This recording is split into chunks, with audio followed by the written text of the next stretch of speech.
Hello everyone, নমস্কাৰ। আজি মই ঈদৰ স্পেচিয়েল চেৱাই ক্ষীৰৰ ৰেচিপি এটা আপোনালোকৰ লগত শ্বেয়াৰ কৰিম, যিটো একদম সিম্পল বনাবলৈ আৰু খাবলৈ বহুত বেছি টেষ্টি। আহক তেনেহ'লে ৰেচিপিটো আৰম্ভ কৰোঁ। চেৱাই ক্ষীৰ বনাবলৈ মই প্ৰথমতে লৈছোঁ এটা বাটিত এক বাটি চেনি আৰু লৈছোঁ আধা লিটাৰ আমুল তাজা গাখীৰ আৰু এয়া লৈছোঁ অলপমান চেৱৈখিনি মোৰ ৰষ্টেড হয় আৰু লৈছোঁ এয়া কেইটামান ড্ৰাই ফ্ৰুটছ আছে কাজু, কেইটামান কিচমিচ আৰু কেইটামান আলমণ্ড। এয়া কেৰাহীখনত 1 চামুচ ঘিউ গৰম হ'বলৈ দিলোঁ আৰু গৰম হোৱাৰ লগে লগে মই এয়া দি দিছোঁ ড্ৰাই ফ্ৰুটছখিনি অকণমান ৰ'ষ্ট কৰি ল'ম।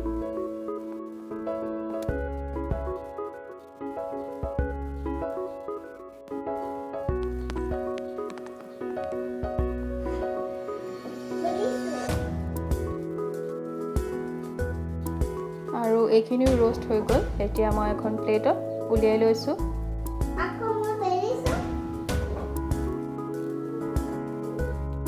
এতিয়া কেৰাহীখনত আৰু 1 চামুচ ঘিউ দিলোঁ আৰু এতিয়া মই চেৱাইখিনি অকণমান সময় ভাজি ল'ম।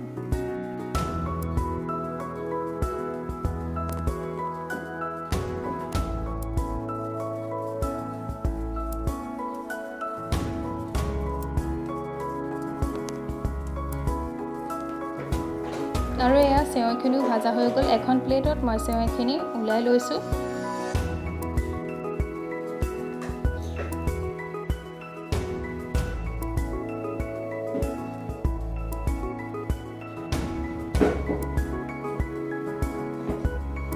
আৰু এইখিনি চেৱাই ভাজি ল'লোঁ। তাৰপাছত মই একেখন কেৰাহীতে গাখীৰখিনি দি দিছোঁ।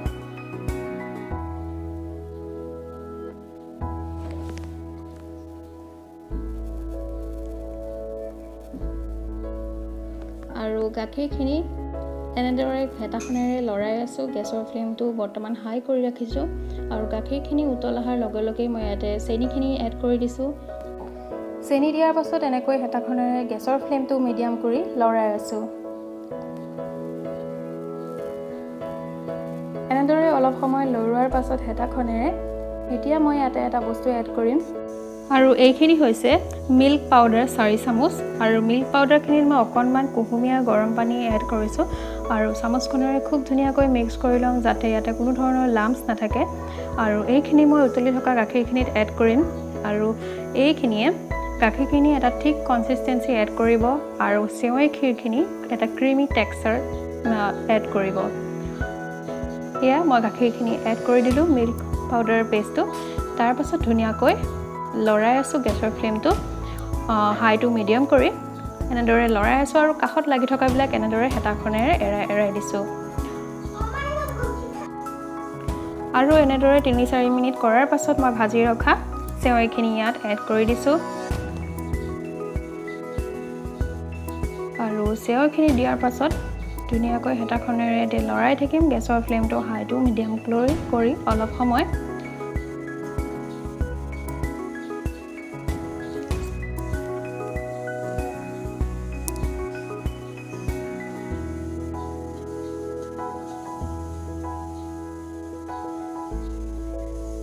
আৰু ইয়াক চাওক গাখীৰখিনি ডাঠ হ'বলৈ আৰম্ভ কৰিছে।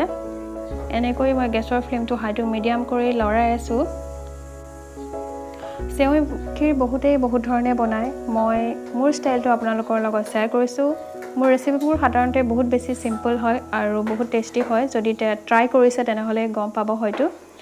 আৰু এয়া চাওক চেৱাই ক্ষীৰখিনি আমাৰ হ'বলৈ আৰম্ভ কৰিছে। মই এনেকৈ লৰাই আছোঁ হেতাখনেৰে আৰু কাষত লাগি থকাবোৰ এৰাই দিছোঁ। আৰু এইখিনিতেই মই ৰ'ষ্ট কৰি থোৱা ড্ৰাই ফ্ৰুটছখিনি ইয়াত এড কৰি দিছোঁ আৰু মিক্স কৰি দিছোঁ হেতাখনেৰে। এয়া আমাৰ চেৱাই ক্ষীৰ প্ৰায় ৰেডি হৈ গৈছে। আৰু 4 মিনিটমানৰ পাছত এয়া চেৱাই ক্ষীৰ প্ৰায় ৰেডি হৈ গ'ল। একেবাৰে শেষত দিছোঁ মই গৰুৰ ঘি 2 চামুচ আৰু গৰুৰ ঘি দি মিক্স কৰি দিম ভালদৰে গোটেইখিনি।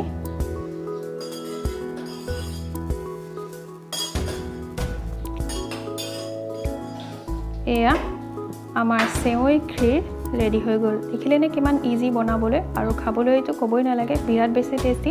যদি এনেদৰে নাই বনোৱা এবাৰ বনাই চাব। আৰু যদি মোৰ ৰেচিপিটো ভাল লাগিলে তেনেহ'লে এটা লাইক কৰি দিব আৰু শ্বেয়াৰ কৰিব। আৰু মোৰ চেনেলটো যদি নতুনকৈ চাই আছে তেনেহ'লে ছাবস্ক্ৰাইব কৰিবলৈ নাপাহৰিব। ভিডিঅ'টো চোৱাৰ বাবে সকলোকে বহুত বহুত ধন্যবাদ।